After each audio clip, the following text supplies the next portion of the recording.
নমস্কার বন্ধুরা, গল্পের ঝুড়িতে সবাইকে স্বাগত। আজকের গল্প রবীন্দ্রনাথ ঠাকুরের পোস্টমাস্টার। প্রথম কাজ আরম্ভ করিয়ায় উলাপুর গ্রামে পোস্টমাস্টারকে আসিতে হয়। গ্রামটি অতি সামান্য, নিকটে একটি নীল কুঠি আছে।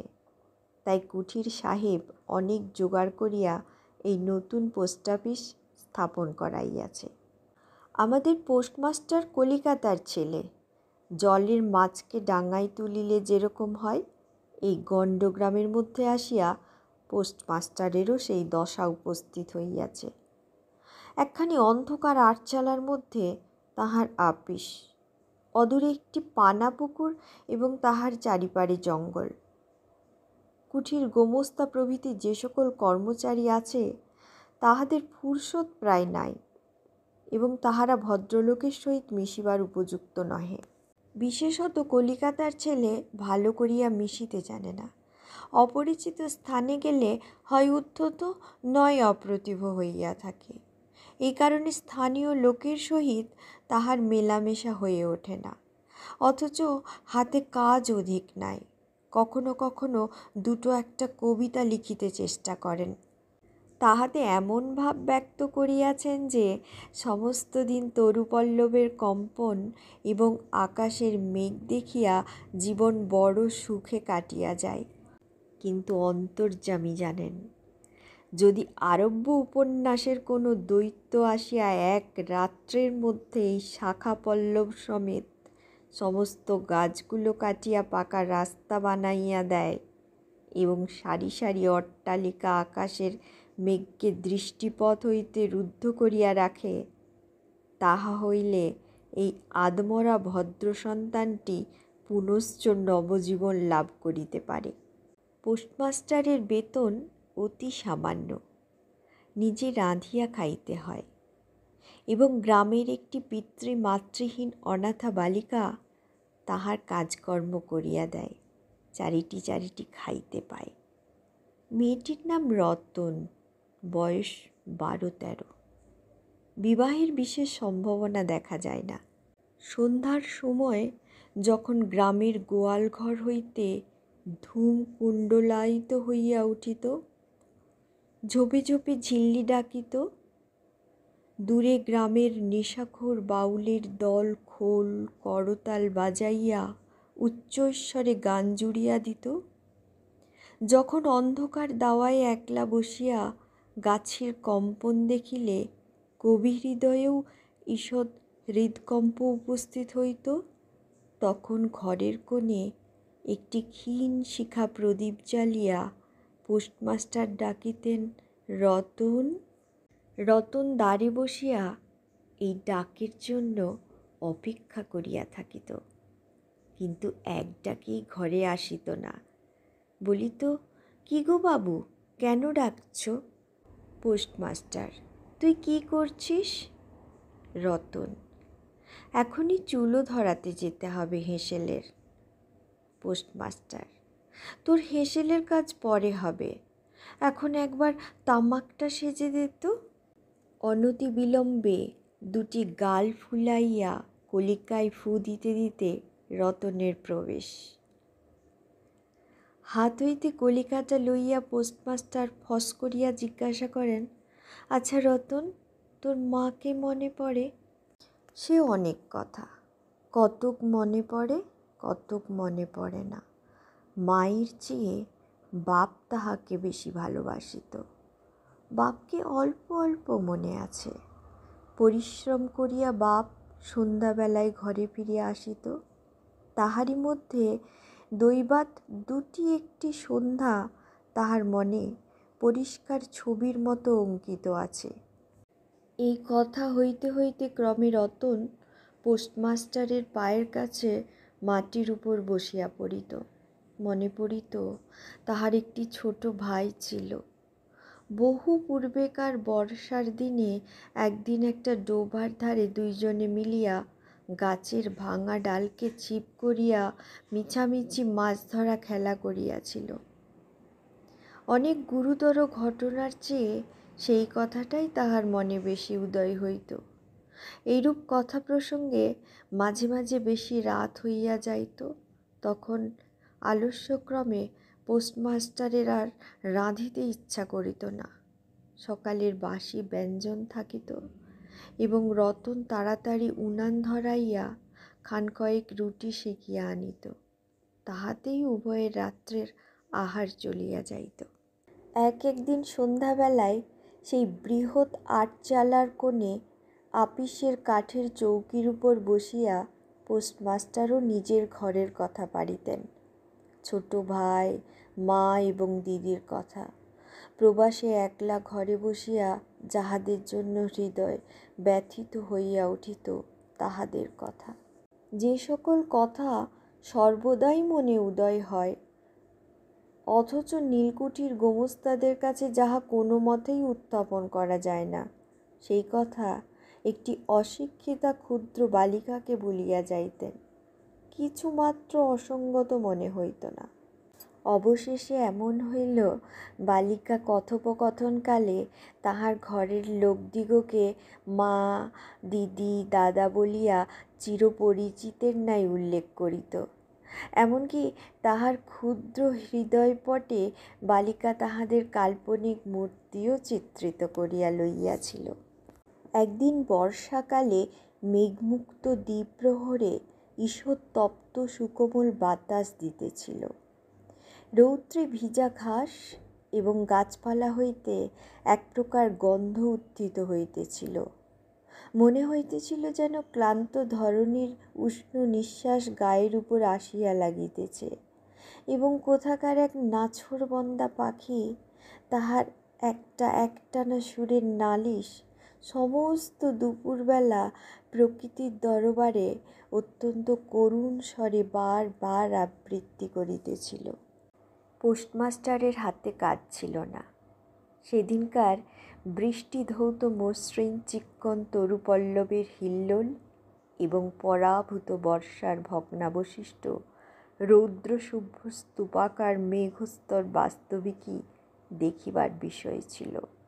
পোস্টমাস্টার তাহা দেখিতেছিলেন এবং ভাবিতেছিলেন, এই সময়ে কাছে একটি কেহ নিতান্ত আপনার লোক থাকিত, হৃদয়ের সহিত একান্ত সংলগ্ন একটি স্নেহপুত্তলী মানব মূর্তি। ক্রমে মনে হইতে লাগিল, সেই পাখি ওই কথাই বারবার বলিতেছে এবং এই জনহীন তরু ছায়া নিমগ্ন মধ্যাহ্নের পল্লব মর্মরের অর্থও কতটা ঐরূপ। কেহ বিশ্বাস করে না এবং জানিতেও পায় না, কিন্তু ছোট পল্লীর সামান্য বেতনের সাব পোস্টমাস্টারের মনে গভীর নিস্তব্ধ মধ্যাহ্ন দীর্ঘ ছুটির দিনে এইরূপ একটা ভাবের উদয় হইয়া থাকে। পোস্টমাস্টার একটা দীর্ঘ নিঃশ্বাস ফেলিয়া ডাকিল, রতন। রতন তখন পেয়ারা তলায় পা ছড়াইয়া দিয়া কাঁচা পেয়ারা খাইতেছিল। প্রভুর কণ্ঠস্বর শুনিয়া অবিলম্বে ছুটিয়া আসিল, হাঁপাইতে হাঁপাইতে বলিল, দাদাবাবু ডাকছ? পোস্টমাস্টার বলিলেন, তোকে আমি একটু একটু করে পড়তে শেখাবো বলিয়া সমস্ত দুপুরবেলা তাহাকে লইয়া স্বরে আ করিলেন এবং এই রূপে অল্পদিনেই যুক্ত অক্ষর উত্তীর্ণ হইলেন। শ্রাবণ মাসে বর্ষণের আর অন্ত নাই। খাল, বিল, নালা জলে ভরিয়া উঠিল। অহর্নিশি ভেকের ডাক এবং বৃষ্টির শব্দ। গ্রামের রাস্তায় চলাচল প্রায় এক প্রকার বন্ধ। নৌকায় করিয়া হাটে যাইতে হয়। একদিন প্রাতঃকাল হইতে খুব বাদলা করিয়াছে। পোস্টমাস্টারের ছাত্রীটি অনেকক্ষণ দ্বারের কাছে অপেক্ষা করিয়া বসিয়াছিল, কিন্তু অন্য দিনের মতো যথাসাধ্য নিয়মিত ডাক শুনিতে না পাইয়া আপনি খুঙ্গিপুঁথি লইয়া ধীরে ধীরে ঘরের মধ্যে প্রবেশ করিল। দেখিল, পোস্টমাস্টার তাহার খাটিয়ার উপর শুইয়া আছেন। বিশ্রাম করিতেছেন মনে করিয়া অতি নিঃশব্দে পুনশ্চ ঘর হইতে বাহিরে যাইবার উপক্রম করিল। সহসা শুনিল, রতন। তাড়াতাড়ি ফিরিয়া গিয়া বলিল, দাদাবাবু ঘুমোচ্ছিলে? পোস্টমাস্টার কাতর স্বরে বলিলেন, শরীরটা ভালো বোধ হচ্ছে না, দেখ তো আমার কপালে হাত দিয়ে। এই নিতান্ত নিঃসঙ্গ প্রবাসে ঘনবর্ষায় রোগকাতর শরীরে একটুখানি সেবা পাইতে ইচ্ছা করে। তপ্ত ললাটের পর শাখা পরা কোমল হস্তের স্পর্শ মনে পড়ে। এই ঘোর প্রবাসে রোগ যন্ত্রণায় স্নেহময়ী নারীরূপে জননী ও দিদি পাশে বসিয়া আছেন, এই কথা মনে করিতে ইচ্ছা করে। এবং এ স্থলে প্রবাসীর মনের অভিলাষ ব্যর্থ হইল না। বালিকা রতন আর বালিকা রহিল না। সেই মুহূর্তেই সে জননীর পদ অধিকার করিয়া বসিল। বৈদ্য ডাকিয়া আনিল, যথাসময়ে বটিকা খাওয়াইল। সারা রাত্রি শিওরে জাগিয়া রহিল। আপনি পথ্য রাঁধিয়া দিল এবং শতবার করিয়া জিজ্ঞাসা করিল, হ্যাঁ গো দাদাবাবু, একটুখানি ভালো বোধ হচ্ছে কি? বহুদিন পরে পোস্টমাস্টার ক্ষীণ শরীরে রোগশয্যা ত্যাগ করিয়া উঠিলেন। মনে স্থির করিলেন, আর নয়, এখান হইতে কোনো মতে বদলি হইতে হইবে।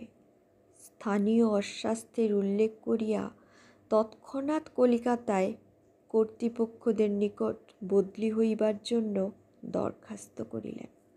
রোগসেবা হইতে নিষ্কৃতি পাইয়া রতন দ্বারের বাহিরে আবার তাহার স্বস্থান অধিকার করিল। কিন্তু পূর্ববৎ আর তাহাকে ডাক পড়ে না। মাঝে মাঝে উঁকি মারিয়া দেখে পোস্টমাস্টার অত্যন্ত অন্যমনস্কভাবে চৌকিতে বসিয়া অথবা খাটিয়ায় শুইয়া আছেন। রতন যখন আহ্বান প্রত্যাশা করিয়া বসিয়া আছে, তিনি তখন অধীর চিত্তে তাহার দরখাস্তের উত্তর প্রতীক্ষা করিতেছেন। বালিকা দ্বারের বাহিরে বসিয়া সহস্রবার করিয়া তাহার পুরানো পড়া পড়িল, পাছে যেদিন সহসা ডাক পড়িবে সেদিন তাহার যুক্ত অক্ষর সমস্ত গোলমাল হইয়া যায়, তাহার একটা আশঙ্কা ছিল। অবশেষে সপ্তাহখানেক পরে একদিন সন্ধ্যাবেলায় ডাক পড়িল। উদ্বেলিত হৃদয়ে রতন গৃহের মধ্যে প্রবেশ করিয়া বলিল, দাদাবাবু আমাকে ডাকছিলে? পোস্টমাস্টার বলিলেন, রতন, কালই আমি যাচ্ছি। রতন, কোথায় যাচ্ছ দাদাবাবু? পোস্টমাস্টার, বাড়ি যাচ্ছি। রতন, আবার কবে আসবে? পোস্টমাস্টার, আর আসব না। রতন আর কোনো কথা জিজ্ঞাসা করিল না। পোস্টমাস্টার আপনিই তাহাকে বলিলেন, তিনি বদলির জন্য দরখাস্ত করিয়াছিলেন, দরখাস্ত নামঞ্জুর হইয়াছে, তাই তিনি কাজে জবাব দিয়া বাড়ি যাইতেছেন। অনেকক্ষণ আর কেহ কোনো কথা কইল না। মিটমিট করিয়া প্রদীপ জ্বলিতে লাগিল এবং এক স্থানে ঘরের জীর্ণ চাল ভেদ করিয়া একটি মাটির সরার উপর টপ টপ করিয়া বৃষ্টির জল পড়িতে লাগিল। কিছুক্ষণ পরে রতন আস্তে আস্তে উঠিয়া রান্নাঘরে রুটি গড়িতে গেল। অন্য দিনের মতো তেমন চটপট হইল না। বোধ করি মধ্যে মধ্যে মাথায় অনেক ভাবনা উদয় হইয়াছিল। পোস্টমাস্টারের আহার সমাপ্ত হইলে পর বালিকা তাহাকে জিজ্ঞাসা করিল, দাদাবাবু, আমাকে তোমাদের বাড়ি নিয়ে যাবে? পোস্টমাস্টার হাসিয়া কহিলেন, সে কি করে হবে? ব্যাপারটা যে কি কি কারণে অসম্ভব তাহা বালিকাকে বোঝানো আবশ্যক বোধ করিলেন না। সমস্ত রাত্রি স্বপ্নে এবং জাগরণে বালিকার কানে পোস্টমাস্টারের হাস্যধ্বনির কণ্ঠস্বর বাজিতে লাগিল। সে কি করে হবে? ভোরে উঠিয়া পোস্টমাস্টার দেখিলেন তাহার স্নানের জল ঠিক আছে। কলিকাতার অভ্যাস অনুসারে তিনি তোলা জলে স্নান করিতেন। কখন তিনি যাত্রা করিবেন সে কথা বালিকা কী কারণে জিজ্ঞাসা করিতে পারে নাই। পাছে প্রাতকালে আবশ্যক হয়, এই জন্য রতন তত রাত্রি নদী হইতে তাহার স্নানের জল তুলিয়া আনিয়াছিল।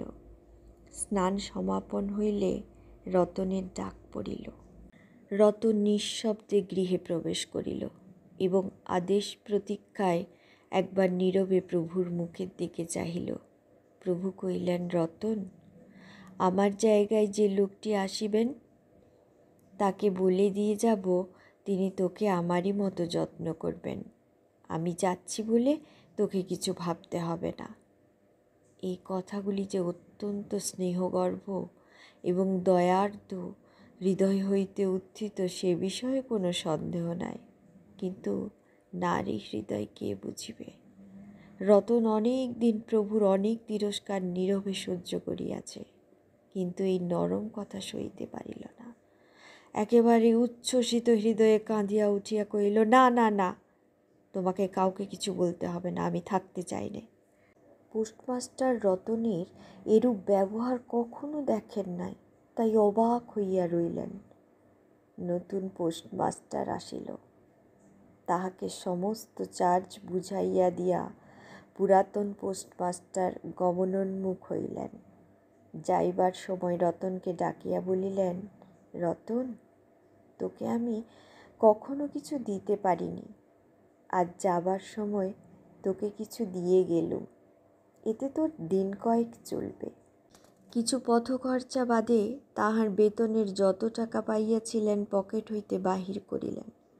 তখন রতন ধুলায় পড়িয়া তাহার পা জড়াইয়া ধরিয়া কহিল, দাদাবাবু, তোমার দুটি পায়ে পড়ি, তোমার দুটি পায়ে পড়ি, আমাকে কিচ্ছু দিতে হবে না, তোমার দুটি পায়ে পড়ি, আমার জন্যে কাউকে কিছু ভাবতে হবে না, বলিয়া এক দৌড়ে সেখান হইতে পলাইয়া গেল। ভূতপূর্ব পোস্টমাস্টার নিঃশ্বাস ফেলিয়া, হাতে কার্পেটের ব্যাগ ঝুলাইয়া, কাঁধে ছাতা লইয়া, মুটের মাথায় নীল ও শ্বেত রেখায় চিত্রিত টিনের প্যাঁটরা তুলিয়া ধীরে ধীরে নৌকাভিমুখে চলিলেন। যখন নৌকায় উঠিলেন এবং নৌকা ছাড়িয়া দিল, বর্ষা বিস্ফারিত নদী ধরণীর উচ্ছ্বলিত অশ্রুরাশির মতো চারিদিকে ছলছল করিতে লাগিল। তখন হৃদয়ের মধ্যে অত্যন্ত একটা বেদনা অনুভব করিতে লাগিলেন।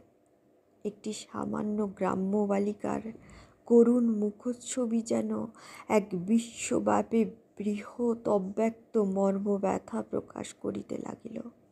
একবার নিতান্ত ইচ্ছা হইল ফিরিয়া যায়, জগতের ক্রোড়বিচ্ছিত সেই অনাথিনীকে সঙ্গে করিয়া লইয়া আসি, কিন্তু তখন পালে বাতাস পাইয়াছে, বর্ষার স্রোত খরতর বেগে বহিতেছে, গ্রাম অতিক্রম করিয়া নদীকূলের শ্মশান দেখা দিয়াছে, এবং নদী প্রবাহে ভাসমান পথিকের উদাস হৃদয়ে এই তত্ত্বের উদয় হইল, জীবনে এমন কত বিচ্ছেদ, কত মৃত্যু আছে, ফিরিয়া ফল কি, পৃথিবীতে কে কাহার।